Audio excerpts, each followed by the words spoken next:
ओम चंडिका देवी को नमस्कार है। जयंती मंगला काली भद्रकाली का पालिनी दुर्गा क्षमा शिवा धात्री। जय माता दी। नवरात्रि के इस पावन दिन में आज हम सुनेंगे श्री दुर्गा सप्तशती से 5, 6, 7 और 8वां अध्याय हिंदी में। आइए कथा का श्रवण करते हैं। उससे पहले सुनते हैं सप्तश्लोकी दुर्गा माता रानी के चरण कमल में ध्यान करते हुए। आइए शुरू करते हैं। शिवजी बोले, हे देवी, तुम भक्तों के लिए सुलभ हो और समस्त कर्मों का विधान करने वाली हो। कलयुग में कामनाओं की सिद्धि हेतु यदि कोई उपाय हो तो उसे अपने वाणी द्वारा सम्यक रूप से व्यक्त करो। फिर देवी ने कहा, हे देव, आपका मेरे ऊपर बहुत स्नेह है। कलयुग में समस्त कामनाओं को सिद्ध करने वाला जो साधन है वह बतलाऊंगी, सुनो। उसका नाम अम्बा स्तुति है। ओम इस दुर्गा सप्तश्लोकी स्तोत्र मंत्र का नारायण ऋषि है, अनुष्ठव छंद है। श्री महाकाली, महालक्ष्मी और महासरस्वती देवता है। श्री दुर्गा की प्रसन्नता के लिए सप्तश्लोकी दुर्गा पाठ में इसका विनियोग किया जाता है। वे भगवती महामाया देवी ज्ञानियों को भी चित्त को बलपूर्वक खींचकर मोह में डाल देती है। माँ दुर्गे आप स्मरण करने पर सब प्राणियों का भय हर लेती है और स्वस्थ पुरुषों द्वारा चिंतन करने पर उन्हें परम कल्याणमयी बुद्धि प्रदान करती है। दुख, दरिद्रता और भय हरने वाली देवी आपके सिवा दूसरी कौन है, जिसका चित्त सबका उपकार करने के लिए सदा ही दायद्र रहता है। नारायणी, तुम सब प्रकार का मंगल प्रदान करने वाली मंगलमयी हो, कल्याणदायिनी शिवा हो, सब पुरुषार्थों को सिद्ध करने वाले शरणगत वत्सला, 3 नेत्रों वाली एवं गौरी हो, तुम्हें नमस्कार है। शरण में आए हुए दीनों एवं पीड़ितों को रक्षा में संलग्न रहने वाले तथा सबकी पीड़ा दूर करने वाली नारायणी देवी, तुम्हें नमस्कार है। सर्वस्वरूपा, सर्वेश्वरी तथा सब प्रकार की शक्तियों से संपन्न दिव्य रूपा दुर्गा देवी, सब भयों से हमारी रक्षा करो, तुम्हें नमस्कार है। देवी, तुम प्रसन्न होने पर सब रोगों को नष्ट कर देती हो और कुपित होने पर मनोवांछित सभी कामनाओं को नाश कर देती हो। जो लोग तुम्हारी शरण में जा चुके हैं उनके ऊपर तो विपत्ति आती ही नहीं है। तुम्हारी शरण में गए हुए मनुष्य दूसरों को शरण देने वाले हो जाते हैं। सर्वेश्वरी, तुम इसी प्रकार तीनों लोकों की समस्त बाधाओं को शांत करो और हमारे शत्रुओं को नाश करती रहो। श्री सप्तश्लोकी दुर्गा संपूर्ण हुआ। जय माता दी। आइए अब हम श्रवण करते हैं श्री दुर्गा सप्तशती का 5वां अध्याय हिंदी में। देवताओं द्वारा देवी की स्तुति, चंड मुंड के मुख से अंबिका के रूप की प्रशंसा, शुंभ के उनके पास दूत भेजना और दूत का निराश लौटना। ओम इस उत्तर चरित्र के रुद्र ऋषि है, महासरस्वती देवता है, अनुष्ठव छंद है, भीमा शक्ति है, ब्राह्मणी बीज है, सूर्य तत्व है और साम वेद स्वरूप है। महासरस्वती की प्रसन्नता के लिए उत्तर चरित्र के पाठ में इसका विनियोग किया जाता है, जो अपने कर कमलों में घंटा, शूल, हल, शंख, मूसल, चक्र, धनुष और बाण धारण करती है। शरद ऋतु के शोभा संपन्न चंद्रमा के समान जिनकी मनोहर कांति है, जो तीनों लोकों की आधारभूता और शुंभ आदि दैत्यों को नाश करने वाली है, तथा गौरी के शरीर से जिनका प्रकाश हुआ है, उन महासरस्वती देवी को मैं निरंतर भजन करता हूँ। ऋषि कहते हैं, पूर्व काल में शुंभ और निशुंभ नामक असुरों ने अपने बल के घमंड में आकर सच्चीपति इंद्र के हाथ से तीनों लोकों का राज्य और यज्ञभाग छीन लिए। वे ही दोनों सूर्य, चंद्रमा, कुबेर, यम और वरुण के अधिकार का भी उपयोग करने लगे। वायु और अग्नि का कार्य भी वे ही करने लगे। उन दोनों ने सब देवताओं को अपमानित, राज्य भ्रष्ट, पराजित तथा अधिकारहीन करके स्वर्ग से निकाल दिया। उन दोनों महान असुरों से तिरस्कृत देवताओं ने अपराजिता देवी का स्मरण किया और सोचा, जगदम्बा ने हम लोगों को वर दिया था कि आपत्ति काल में स्मरण करने पर मैं तुम्हारी सब आपत्तियों को तत्काल नाश कर दूंगी। यह विचार कर देवता गिरिराज हिमालय पर गए और वहां भगवती विष्णु माया की स्तुति करने लगे। देवता बोले, देवी का नमस्कार है, महादेवी को नमस्कार है, शिवा को सर्वदा नमस्कार है, प्राकृतिक एवं भद्रा को प्रणाम है। हम लोग नियम पूर्वक जगदम्बा को नमस्कार करते हैं। रौद्रा को नमस्कार है, नित्या, गौरी एवं धात्री को बारंबार नमस्कार है। ज्योतिष्णामयी, चंद्र रूपनी एवं सुख स्वरूपा देवी को सतत प्रणाम है। शरणगतों को कल्याण करने वाली वृद्धि एवं सिद्ध रूपा देवी को हम बारंबार नमस्कार करते हैं। नेतृत्व राजाओं की लक्ष्मी तथा सुवर्णी शिव की पत्नी स्वरूपा आप जगदम्बा को बार बार नमस्कार करते हैं। दुर्गा, दुर्गपारा, सारा, सर्वकारिणी, ख्याति, कृष्णा और धूम्रा देवी को सर्वदा नमस्कार है। अत्यंत सौम्य तथा अत्यंत रौद्र रूप देवी को हम नमस्कार करते हैं। उन्हें हमारा बारंबार प्रणाम है। जगत की आधारभूता कृति देवी को बारंबार नमस्कार है। जो देवी सब प्राणियों में विष्णु माया के नाम से कही जाती है, उनको नमस्कार है, उनको बार बार नमस्कार है। जो देवी सब प्राणियों में चेतना कहलाती है, उनको नमस्कार है, उनको नमस्कार है, उनको बार बार नमस्कार है। जो देवी सब प्राणियों में बुद्धि रूप से स्थित है, उनको नमस्कार है, उनको नमस्कार है, उनको बार बार नमस्कार है। जो देवी सब प्राणियों में निद्रा रूप से स्थित है, उनको नमस्कार है, उनको नमस्कार है, उनको बार बार नमस्कार है। जो देवी सब प्राणियों में छाया रूप से स्थित है, उनको नमस्कार है, उनको नमस्कार है, उनको बार बार नमस्कार है। जो देवी सब प्राणियों में शक्ति रूप से स्थित है, उनको नमस्कार है, उनको नमस्कार है, उनको बार बार नमस्कार है। जो देवी सब प्राणियों में तृष्णा रूप से स्थित है, उनको नमस्कार है, उनको नमस्कार है, उनको बार बार नमस्कार है। जो देवी सब प्राणियों में शांति क्षमा रूप से स्थित है, उनको नमस्कार है, उनको नमस्कार है, उनको बार बार नमस्कार है। जो देवी सब प्राणियों में जाति रूप से स्थित है, उनको नमस्कार है, उनको नमस्कार है, उनको बार बार नमस्कार है। जो देवी सब प्राणियों में लज्जा रूप से स्थित है, उनको नमस्कार है, उनको नमस्कार है, उनको बार बार नमस्कार है। जो देवी सब प्राणियों में शांति रूप से स्थित है, उनको नमस्कार है, उनको नमस्कार है, उनको बारंबार नमस्कार है। जो देवी सब प्राणियों में श्रद्धा रूप से स्थित है, उनको नमस्कार है, उनको नमस्कार है, उनको बार बार नमस्कार है। जो देवी सब प्राणियों में कांति रूप से स्थित है, उनको नमस्कार है, उनको नमस्कार है, उनको बारंबार नमस्कार है। जो देवी सब प्राणियों में लक्ष्मी रूप से स्थित है, उनको नमस्कार है, उनको नमस्कार है, उनको बारंबार नमस्कार है। जो देवी सब प्राणियों में वृत्ति रूप से स्थित है, उनको नमस्कार है, उनको नमस्कार है, उनको बारंबार नमस्कार है। जो देवी सब प्राणियों में स्मृति रूप से स्थित है, उनको नमस्कार है, उनको नमस्कार है, उनको बारंबार नमस्कार है। जो देवी सब प्राणियों में दया रूप से स्थित है, उनको नमस्कार है, उनको नमस्कार है, उनको बारंबार नमस्कार है। जो देवी सब प्राणियों में दृष्टि रूप से स्थित है, उनको नमस्कार है, उनको नमस्कार है, उनको बारंबार नमस्कार है। जो देवी सब प्राणियों में माता रूप से स्थित है, उनको नमस्कार है, उनको नमस्कार है, उनको बारंबार नमस्कार है। जो देवी सब प्राणियों में भ्रांति रूप से स्थित है, उनको नमस्कार है, उनको नमस्कार है, उनको बारंबार नमस्कार है। जो जीवों के इंद्र वर्ग की अधिष्ठात्री देवी एवं सब प्राणियों में सदा व्याप्त रहने वाली उन व्याप्ति देवी को बारंबार नमस्कार है। जो देवी चैतन्य रूप से इस संपूर्ण जगत को व्याप्त करके स्थित है, उनको नमस्कार है, उनको नमस्कार है, उनको बारंबार नमस्कार है।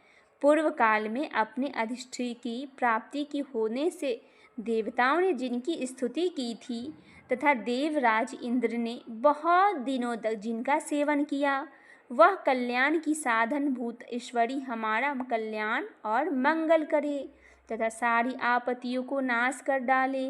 उदंड दैत्यों से सताए हुए हम सभी देवता जिन परमेश्वरी को इस समय नमस्कार करते हैं तथा जो भक्ति से विनम्र पुरुषों द्वारा स्मरण की जाने पर तत्काल ही संपूर्ण विपत्तियों को नाश कर देती है, वे जगदम्बा हमारा संकट दूर करे।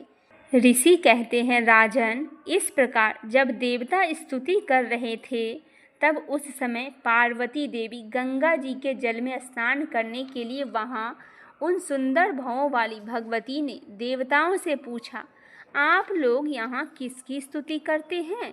तब उन्हीं के शरीर केशों से प्रकट हुई शिवा देवी बोली, शुंभ दैत्यों से तिरस्कृत और युद्ध में निशुंभ से पराजित हो यहाँ एकत्रित हुए हैं ये समस्त देवता, यह मेरी स्तुति कर रहे हैं। पार्वती जी के शरीर केशों से अंबिका का प्रादुर्भाव हुआ था, इसीलिए वे समस्त लोकों में कौशिकी कही जाती है। कौशिकी के प्रकट होने के बाद पार्वती देवी के शरीर काले रंग के हो गए थे, अतः वे हिमालय पर रहने वाले कालिका देवी को नाम से विख्यात हुई। तदंतर शुंभ निशुंभ भृत चंड मुंड वहाँ आए और उन्होंने परम मनोहर रूप धारण करने वाली अंबिका देवी को देखा। फिर वे शुंभ के पास जाकर बोले, महाराज, एक अत्यंत मनोहर स्त्री है जो अपने दिव्य कांतियों से हिमालय को प्रकाशित कर रही है। वैसा उत्तम रूप कहीं किसी ने भी नहीं देखा होगा। असुरेश्वर, पता लगाइए वह देवी कौन है और उसे ले लीजिए। स्त्रियों में तो वह रतन है, उसका प्रत्येक अंग बहुत ही सुंदर है तथा वह अपने श्री अंगों के प्रभा से संपूर्ण दिशाओं को प्रकाश फैला रही है। दैत्यराज, अभी वह हिमालय पर ही मौजूद है, आप उसे देख सकते हैं। प्रभु, तीनों लोकों में मणि, हाथी और घोड़े आदि जितने भी रतन हैं, वे सब इस समय आपके घर में शोभा पाते हैं। हाथियों में रतनभूत एरावत, यह पारिजात का वृक्ष और यह उच्च श्रवा घोड़ा, यह सब आपने इंद्र से ले लिया है। हंसों से जूता हुआ यह विमान भी आपके आंगन में शोभा पाता है। यह रतनभूत अद्भुत विमान जो पहले ब्रह्मा जी के पास था, अब आपके यहाँ लाया गया है। यह महापद्म नामक निधि आप कुबेर से छीन लाए हैं। समुद्र ने भी आपको किंजलकिनी नामक माला भेंट की है जो केसरों से सुशोभित और जिसके कमल कभी कुम्हलाते नहीं हैं। सुवर्ण की वर्षा करने वाला वरुण छत्र आपके घर में शोभा पाते हैं तथा यह श्रेष्ठ रथ जो पहले प्रजापति के अधिकार में था, अब आपके पास मौजूद है। दैतेश्वर, मृत्यु के उत्तरांगी नाम वाली शक्ति भी आपने छीन ली है तथा वरुण का पासा और समुद्र में होने वाले सब प्रकार के रत्न आपके भाई निशुंभ के अधिकार में हैं। अग्नि के भी स्वतः शुद्ध दिए हुए 2 वस्त्र आपकी सेवा में अर्पित किए गए हैं। दैत्यराज, इस प्रकार सभी रत्न आपके एकत्र किए हैं। फिर जो यह स्त्रियों में रतन रूप कल्याणमयी देवी, इसे आप क्यों नहीं अपने अधिकार में ले लेते? ऋषि कहते हैं, चंड मुंड का यह वचन सुनकर शुंभ ने महादैत्य सुग्रीव को दूत बनाकर देवी के पास भेजा और कहा, तुम मेरी आज्ञा से उसके सामने ये बात कहना और ऐसा उपाय करना जिससे प्रसन्न होकर वह शीघ्र ही यहाँ आ जाए। वह दूत पर्वत के अत्यंत रमणीय प्रदेश में जहाँ देवी मौजूद थी गया और मधुर वाणी में कोमल वचन में बोला। दूत बोला, देवी, दैत्यराज शुंभ इस समय तीनों लोकों के परमेश्वर है। मैं उन्हीं का भेजा हुआ दूत हूँ और यहाँ तुम्हारे ही पास आया हूँ। उनकी आज्ञा सदा सब देवता एवं स्वर से मानते हैं, कोई उसका उल्लंघन नहीं कर सकते। वे संपूर्ण देवताओं को परास्त कर चुके हैं। उन्होंने तुम्हारे लिए जो संदेश दिया है उसे सुनो। संपूर्ण त्रिलोकी मेरे अधिकार में है, देवता भी मेरी आज्ञा के अधीन चलते हैं। संपूर्ण यज्ञों को भागों को मैं ही पृथक पृथक भोगता हूँ। तीनों लोकों में जितने श्रेष्ठ रत्न हैं वे सब मेरे अधिकार में हैं। देवराज इंद्र का वाहन ऐरावत, जो हाथियों में रत्न समान है, मैंने छीन लिया है। क्षीर सागर का मंथन करने से जो अश्वरत्न उच्च श्रवा प्रकट हुआ था, उसे देवताओं ने मेरे पैरों पर पड़कर समर्पित किया है। सुंदरी, उनके सिवा और भी जितने रत्नभूत पदार्थ देवताओं, गंधर्वों और नागों के पास थे, वे सब मेरे पास आ गए हैं। देवी, हम लोग तुम्हें संसार की स्त्रियों में रत्न मानते हैं, अतः तुम हमारे पास आ जाओ, क्योंकि रत्नों को उपभोग करने वाले हम ही हैं। चंचल कंटाक्षों वाली सुंदरी, तुम मेरी या मेरे भाई पराक्रमी निशुंभ की सेवा में आ जाओ, क्योंकि तुम रतन स्वरूपा हो। मेरा वरण करने से तुम्हें तुलना रहित महान ऐश्वर्य की प्राप्ति होगी, और अपनी बुद्धि से यह विचार कर तुम मेरी पत्नी बन जाओ। ऋषि कहते हैं, दूत के यूं कहने पर कल्याणमयी भगवती दुर्गा देवी, जो इस जगत को धारण करती है, मन ही मन गंभीर भाव से मुस्कुराई और इस प्रकार बोली। देवी ने कहा, दूत, तुमने सत्य कहा है, इसमें तनिक भी मिथ्या नहीं है। शुंभ तीनों लोकों का स्वामी है और निशुंभ भी उसी के समान पराक्रमी है, किंतु इस विषय में मैंने जो प्रतिज्ञा कर ली है उसे मिथ्या कैसे करूं? मैंने अपने अल्प बुद्धि के कारण पहले से जो प्रतिज्ञा कर रखी है उसे सुनो। जो मुझे संग्राम में जीत लेगा, जो मेरे अभिमान को चूर्ण कर देगा तथा संसार में जो मेरे समान बलवान होगा, वही मेरा स्वामी होगा। इसीलिए शुंभ अथवा महादैत्य निशुंभ स्वयं ही यहाँ पधारे और मुझे जीतकर शीघ्र ही मेरा पानी ग्रहण कर ले। इससे विलंब की क्या आवश्यकता है? दूत बोला, देवी, तुम घमंड में भरी हो, मेरे सामने ऐसी बातें ना करो। तीनों लोकों में कौन ऐसा पुरुष है जो शुंभ निशुंभ के सामने खड़ा हो सकता है? देवी, अन्य दैत्यों के सामने भी सारे देवता युद्ध में नहीं ठहर सकते, फिर तुम अकेली स्त्री होकर कैसे ठहर पाओगी? जिन शुंभ आदि दैत्यों के सामने इंद्र आदि सब देवता भी युद्ध में खड़े नहीं हुए, उनके सामने तुम स्त्री होकर कैसे जाओगी? इसीलिए तुम मेरे ही कहने से शुंभ निशुंभ के पास चली चलो। ऐसा करने से तुम्हारे गौरव की रक्षा होगी, अन्यथा जब वे केस पकड़कर घसीटेंगे तब तुम्हें अपनी प्रतिष्ठा खोकर जाना पड़ेगा। देवी ने कहा, तुम्हारा कहना ठीक है, शुंभ बलवान है और निशुंभ भी बड़ा पराक्रमी है, किंतु क्या करूं? मैंने पहले बिना सोचे समझे प्रतिज्ञा कर ली है, अतः अब तुम जाओ। मैंने तुमसे जो कुछ कहा है वह सब दैत्यराज से आदरपूर्वक कहना, फिर वे जो उचित जान पड़े वे करे। इस प्रकार श्री मार्कंडेय पुराण में सार्वजनिक मनवंतर कथा के अनंतर्गत देवी महात्म्य देवी दूत संवाद नामक 5वां अध्याय पूरा हुआ। जय माता दी। आइए अब हम सुनते हैं 6ठा अध्याय, ध्रुमलोचन का वध। मैं सर्वज्ञेश्वर भैरव के अंक में निवास करने वाली परमोत्कृष्ट पद्मा देवी को चिंतन करता हूँ। वे नागराज की आसन पर बैठी है और नागों को फनों में सुशोभित होने वाले मणियों की विशाल माला से उनकी देहलता उद्भासित हो रही है। सूर्य के समान उनका तेज है, 3 नेत्र उनकी शोभा बढ़ा रही हैं।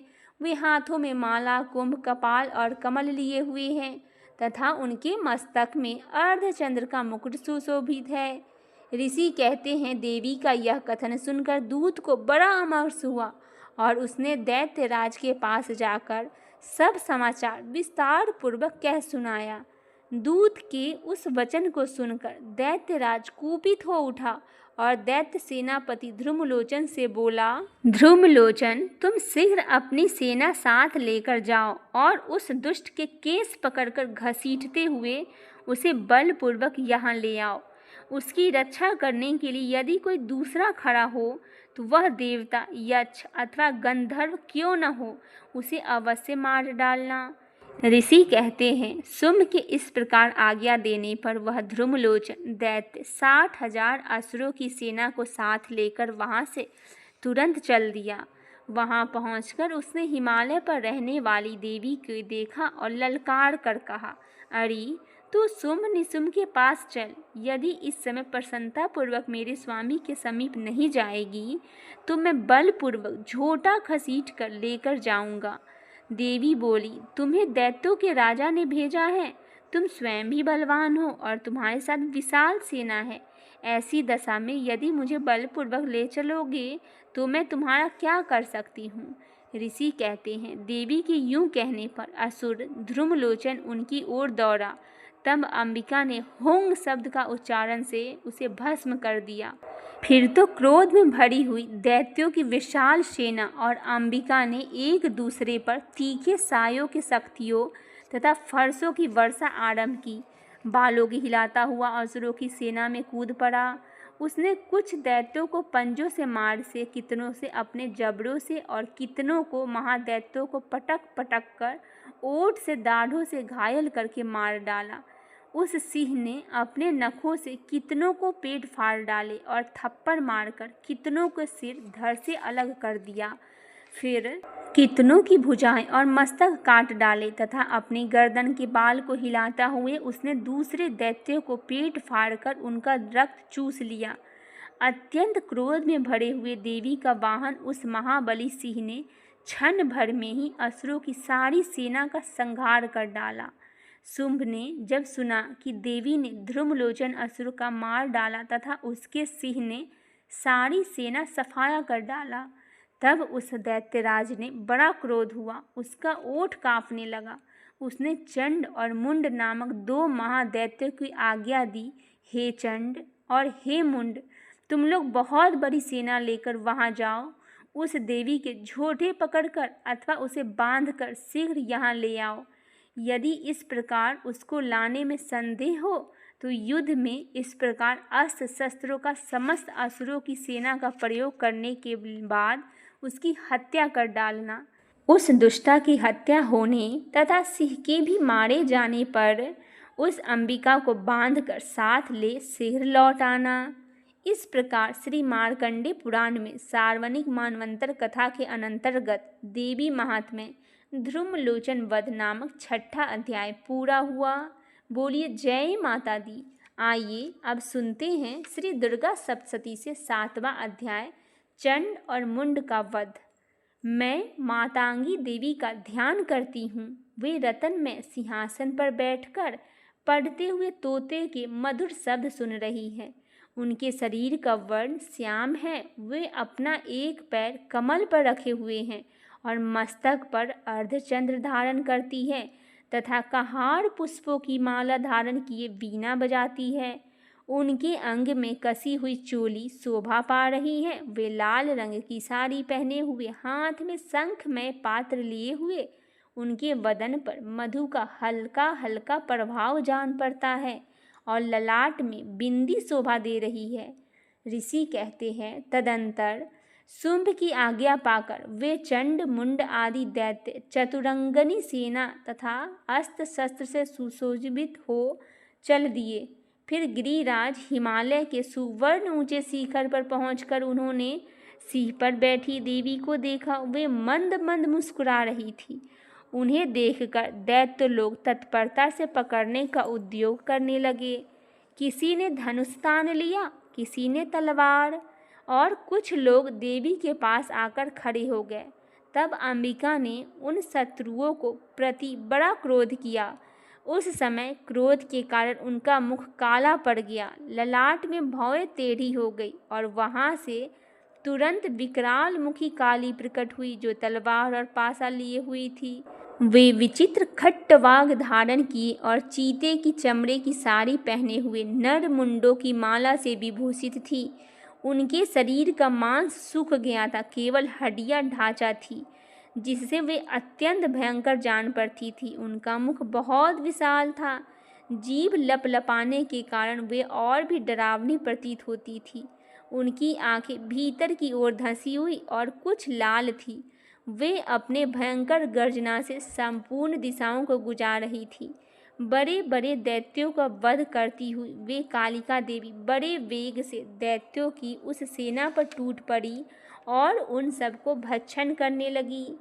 वे पार्श्व रक्षकों, अंकुशधारी महावतो योद्धाओं और घंटा सहित कितने ही हाथियों को एक ही हाथ से पकड़कर मुंह में डाल लेती थी। इस प्रकार घोड़े, रथ और सारथी के साथ रथी सैनिकों को मुंह में डालकर वे उन्हें बड़े भयानक रूप से चबा डालती थी। किसी के बाल पकड़ लेती और किसी को गला दबा देती, किसी को पैरों से कुचल डालती और किसी को छाती के धक्के से गिराकर मार डालती थी। वे असुरों के छोड़े हुए बड़े बड़े अस्त्र शस्त्र को मुंह से पकड़ लेती थी और रोष में भरकर उनको दांतों से पीस डालती थी। काली ने बलवान एवं दुरात्मा दैत्यों की वह सारी सेना रौंद डाली और खा डाली। कितनों को मार भगाया और कोई तलवार के घाट उतारे गए, कोई खट्टवाग से पीटे गए और कितने ही असुर दांतों के अग्रभाग से कुचले जाकर मृत्यु को प्राप्त हुए। इस प्रकार देवी ने असुरों की उस सारी सेना को क्षण भर में मार गिराया। यह देख चंड उन अत्यंत भयानक कालिका देवी की ओर दौड़ा तथा महादैत्य मुंड ने भी अत्यंत भयंकर बाणों की वर्षा तथा हजारों बार चलाए हुए चक्रों से उन भयानक नेत्र वाली देवी को आच्छादित कर दिया। वे अनेक चक्र देवी के मुख में समाते हुए ऐसे जान पड़े मानो सूर्य के बहुतरे मंडल बादलों के उदर में प्रवेश कर रहे हैं। तब भयंकर गर्जना करने वाली काली ने अत्यंत रोष में भरकर विकट अट्टहास किया। उस समय उनके विकराल वदन के भीतर कठिनता से देखे जा सकने वाले दांतों को प्रभा से वे अत्यंत उज्जवल दिखाई देती थी। देवी ने बहुत बड़ी तलवार हाथ में ले हंग का उच्चारण करके चंड पर धावा किया और उसके केस पकड़ के उसे तलवार से उसका मस्तक काट डाला। चंड को मारा गया देखकर मुंड भी देवी की ओर दौड़ा और तब देवी ने रोष में भरकर उसे तलवार से घायल करके धरती पर सुला दिया। महापराक्रमी चंड और मुंड को मारा गया देख मरने से बची हुई बाकी सेना भय से व्याकुल हो चारों ओर भाग गई। तदंतर काली ने चंड और मुंड का मस्तक हाथ में ले चंडिका के पास जाकर प्रचंड अट्टहास करते हुए कहा, देवी, मैंने चंड और मुंड नामक इन दो महापशुओं को तुम्हें भेंट किया है। अब युद्ध यज्ञ में तुम शुंभ और निशुंभ का स्वयं ही वध करना। ऋषि कहते हैं, वहां लाए हुए उन चंड मुंड नामक महादैत्य को देखकर कल्याणमयी चंडी ने काली से मधुर वाणी में कहा, देवी, तुम चंड और मुंड को मेरे पास लाई हो, इसीलिए संसार में चामुंडा के नाम से तुम्हारी ख्याति होगी। इस प्रकार श्री मार्कंडेय पुराण में सार्वजनिक मनवंतर कथा के अनंतर्गत देवी महात्म्य चंड मुंड नामक 7वां अध्याय पूरा हुआ। जय माता दी। आइए अब सुनते हैं 8वां अध्याय रक्त बीज का वध। मैं अनिमा आदि सिद्धिमय किरणों से आवृत भवानी का ध्यान करती हूँ। उनके शरीर के रंग लाल है, नेत्रों में करुणा लहरा रही है तथा हाथ में पासा, अंकुश, बाण और धनुष शोभा पाते हैं। ऋषि कहते हैं, चंड और मुंड नामक दैत्यों को मारे जाने तथा बहुत सी सेना का संहार हो जाने पर दैत्यों के राजा प्रतापी शुंभ के मन में बड़ा क्रोध हुआ और उसने दैत्यों की संपूर्ण सेना को युद्ध के लिए कूच करने की आज्ञा दी। वह बोला, आज उदयायुध नाम के 86 दैत्य सेनापति अपना सेनाओं के साथ युद्ध के लिए प्रस्थान करे। कंबू नाम वाले दैत्यों की 84 सेना नायक अपनी वाहिनी से घिरी हुई यात्रा करे। 50 कोटि वीर कुल के और 100 धौम्र कुल के असुर सेनापति मेरी आज्ञा से सेना सहित कूच करे। कालक, दोहद्र, मौर्य और कालकय असुर भी युद्ध के लिए तैयार हो मेरी आज्ञा से तुरंत प्रस्थान करे। भयानक शासन करने वाले असुरराज शुंभ इस प्रकार आज्ञा दे सहस्त्रों बड़ी बड़ी सेनाओं के साथ युद्ध के लिए प्रस्थित हुए। उसकी अत्यंत भयंकर सेना आती देख चंडिका ने अपने धनुष की टंकार से पृथ्वी पर आकाश के बीच का भाग गुजा दिया। राजन, तदंतर देवी के सिंह ने भी बड़े जोर से दहाड़ना आरंभ किया। फिर अंबिका ने घंटे के शब्द से उस ध्वनि को और भी बढ़ा दिया। धनुष की टंकार, सिंह की दहाड़ और घंटे की ध्वनि से संपूर्ण दिशाएं गूंज उठी।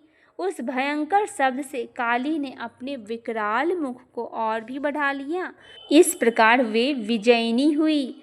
उस तुमुल नाद को सुनकर दैत्यों की सेनाओं ने चारों ओर से आकर चंडिका देवी को, सिंह तथा कालिका देवी को क्रोधपूर्वक घेर लिया। राजन, इसी बीच असुरों का विनाश तथा देवताओं के अभ्युदय के लिए ब्रह्मा, शिव, कार्तिकेय, विष्णु तथा इंद्र आदि देवों की शक्तियां, जो अत्यंत पराक्रम और बल से संपन्न थी, उनकी शरीर से निकलकर उन्हीं के रूप में चंडिका देवी के पास गए। जिस देवता का जैसा रूप, जैसा वेशभूषा और जैसा वाहन है, ठीक वैसे ही साधनों से संपन्न हो उसकी शक्ति असुरों से युद्ध करने के लिए आई। सबसे पहले हंस युक्त विमान पर बैठी हुई अक्षसूत्र और कमंडलू से सुशोभित ब्रह्मा जी की शक्ति उपस्थित हुई, जिसे ब्राह्मणी कहते हैं।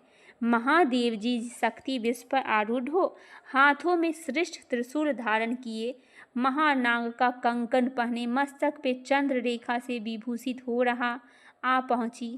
कार्तिकेय जी की शक्ति रूपा जगदम्बा उन्हीं के रूप में धारण किए श्रेष्ठ मयूर पर आरूढ़ हो, हाथ में शक्ति लिए दैत्यों से युद्ध के लिए आई। इस प्रकार भगवान विष्णु की शक्ति गरुड़ पर विराजमान हो, शंख, चक्र, गदा, सांग, धनुष तथा खड्ग हाथ में लिए वहां आई और अनुपम यज्ञ वाराह का रूप धारण करने वाले श्री हरि जो शक्ति है, वह भी वाराह शरीर धारण करके वहां उपस्थित हुई। नारसिंह शक्ति भी नरसिंह के समान शरीर धारण करके वहां आई। उसकी गर्दन के बालों को झटके से आकाश के तारे बिखेर पड़ते थे। इस प्रकार इंद्र की शक्ति वज्र हाथ में लिए गजराज ऐरावत पर बैठकर आई। उसके भी सहस्त्र नेत्र थे। इंद्र के जैसा रूप है वैसा ही उसका भी था। तदंतर उन देव शक्तियों से घिरे हुए महादेव जी ने चंडिका से कहा, मेरी प्रसन्नता के लिए तुम शीघ्र ही इन असुरों का संहार करो। तब देवी के शरीर से अत्यंत भयानक और परम उग्र चंडिका शक्ति प्रकट हुई, जो सैकड़ों गीदड़ियों के भांति आवाज करने वाली थी। उस अपराजिता देवी ने धूमिल जटा वाले महादेव जी से कहा, भगवान, आप शुंभ और निशुंभ के पास दूत बनकर जाइए और उन अत्यंत गार्विल दानव शुंभ एवं निशुंभ दोनों से कहिए, साथ ही उनके अतिरिक्त भी जो दानव युद्ध के लिए वहां उपस्थित हो, उनको भी यह संदेश दीजिए, दैत्यों, यदि तुम जीवित रहना चाहते हो तो पाताल लोक लौट जाओ। इंद्र को त्रिलोकी का राज मिल जाए और देवता यज्ञ भाग का उपभोग करे। यदि बल के घमंड में आकर तुम युद्ध की अभिलाषा रखते हो तो आओ, मेरी सिवाय योगिनियां तुम्हारे कच्चे मांस से तृप्त हो। उस देवी ने भगवान शिव को दूत के कार्य में नियुक्त किया था, इसीलिए शिवदूती के नाम से संसार में विख्यात हुई। वे महादैत्य भी भगवान शिव के मुंह से देवी के वचन सुनकर क्रोध में भर गई और जहाँ कात्यायनी विराजमान थी उस ओर बढ़े। तदंतर वे दैत्य अमरस में भरकर पहले ही देवी के ऊपर बाण शक्ति और रिष्ट आदि का अस्त्रों का वृष्टि करने लगे। तब देवी ने भी खेल खेल में ही धनुष की टंकार की और उससे छोड़े हुए बड़े बड़े बाणों द्वारा दैत्यों के चलाए हुए बाण, शूल, शक्ति, फरसों को काट डाला। फिर काली उनकी आगे होकर शत्रुओं को शूल के प्रहार से विदीर्ण करने लगी और खट्ट वागों से उनका कचूमर निकालती हुई रणभूमि में विचरने लगी। ब्राह्मणी भी जिस जिस ओर दौड़ती उसी उसी ओर अपने कमंडलू का जल छिड़क कर शत्रुओं का ओज और पराक्रम को नष्ट कर देती थी। महेश्वरी ने त्रिशूल से तथा वैष्णवी ने चक्र से और अत्यंत क्रोध में भरी हुई कुमार कार्तिकेय की शक्ति से दैत्यों का संहार आरंभ किया।